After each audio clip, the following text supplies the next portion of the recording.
The Word was made flesh. But what does it really mean for the Word of Yahuah to enter human life? And what does that teach us about living our true identity today? Shalom, beloved, and welcome to Therapy in the Word, our sacred space where we explore your inner world through the lens of scripture and psychological insight. But before we continue, please subscribe and share so we can spread this message to those who need the Word. Today, we explore one of the most profound statements in Scripture. John 1:14 says, "And the Word became flesh and dwelt among us." To understand this, we must understand the Word. The Greek term is logos, the divine reason, wisdom, and creative expression of Yahuah. In Genesis, Yahuah creates through His Word. He speaks and reality responds. Light appears, life forms, order emerges from chaos.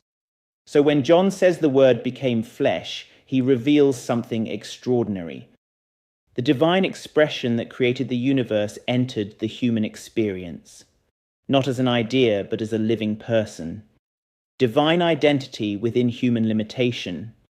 This matters because identity was never meant to remain theoretical. It must be embodied. Psychology has discovered something similar. Identity is not formed only in thought. It is expressed through behaviour, relationships, and the body. Modern psychology calls this embodiment. What we believe about ourselves eventually appears in how we live and how we carry ourselves. But painful experiences can distort identity. Rejection, abandonment, and shame can create deep internal beliefs about who we are. Psychologists call these core schemas, mental frameworks shaping how we interpret life.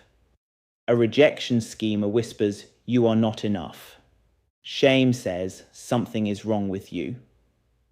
Over time, these beliefs shape behavior and even the body itself. But the incarnation shows another possibility.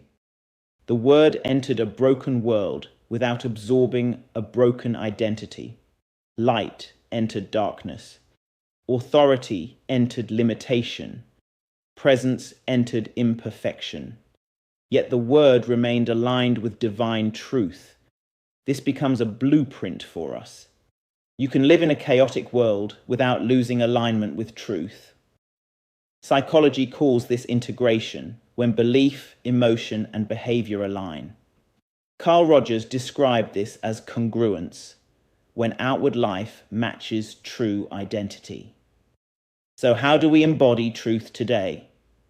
First, recognize borrowed identities. Many people live from identities shaped by fear, rejection, or social pressure. But identity shaped by trauma is not the same as identity spoken by the Creator.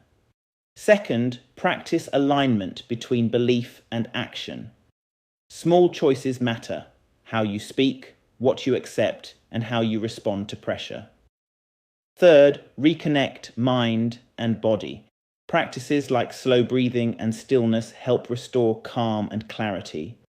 The Word becoming flesh reveals three truths. Light can enter darkness without becoming darkness.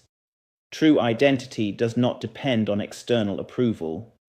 And when truth is embodied, it transforms how we live. So ask yourself today, where am I living from borrowed identities?